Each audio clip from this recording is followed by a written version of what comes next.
नमस्कार मित्रांनो, संजय गांधी निराधारणा त्याचबरोबर श्रावणबाळ योजनेतील लाभार्थ्यांसाठी अतिशय आनंदाची अशी बातमी, कारण की आज झालेल्या मंत्रिमंडळ निर्णयामध्ये लाभार्थ्यांच्या अनुदानामध्ये 1,000 रुपयांनी वाढ करण्यात आली आहे. तर आता लाभार्थ्यांना दरमहा 1,500 रुपये नाही तर 2,500 रुपये मासिक पेन्शन मिळणार आहे. तर ही पेन्शन लाभार्थ्यांना कधीपासून मिळणार आहे, संपूर्ण काय माहिती आपण आज व्हिडिओमध्ये पाहत आहोत. त्यामुळेच तुम्हाला हा व्हिडिओ शेवटपर्यंत पाहायचा आहे. तसेच आपल्या चॅनलवरती तुम्ही पहिल्यांदा असाल तर अशीच माहिती पूर्ण होण्यासाठी आपल्या चॅनलला सबस्क्राईब करून आपले व्हिडिओ देखील लाईक करून ठेवायचे. चला या ठिकाणी तुमचा जास्त वेळ न घेता आपण आपले व्हिडिओ सुरू करूयात.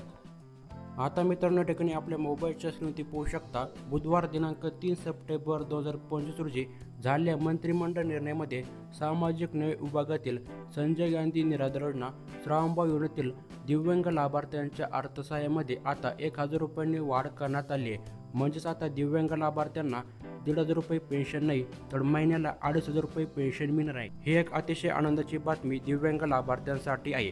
तर याचा परिणाम आणि फायदा काय होणार आहे ते पहा. तर पहा, अर्थसहाय्यात वाढ झाल्याने लाभार्थ्यांना दैनंदिन जीवनात आर्थिक बळकटी मिळणार आहे. तर पाहू शकता, अशा काही पद्धतीने आता दिव्यांग लाभार्थ्यांना 2,500 रुपये महिन्याला पेन्शन मिळणार आहे. तर ही पेन्शन लाभार्थ्यांना लवकरच मिळणार आहे. या संदर्भातील जी.आर लवकरच महाराष्ट्र सरकार निर्गमित करण्यात आहे. जसे जी.आर येईल आपल्या चॅनलवरती तुम्हाला सर्वात प्रथम पाहायला मिळणार आहे.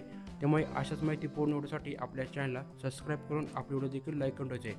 भेटूयात पुढच्या माहिती पूर्ण होण्यासोबत. तोपर्यंत जय हिंद, जय महाराष्ट्र मित्रांनो.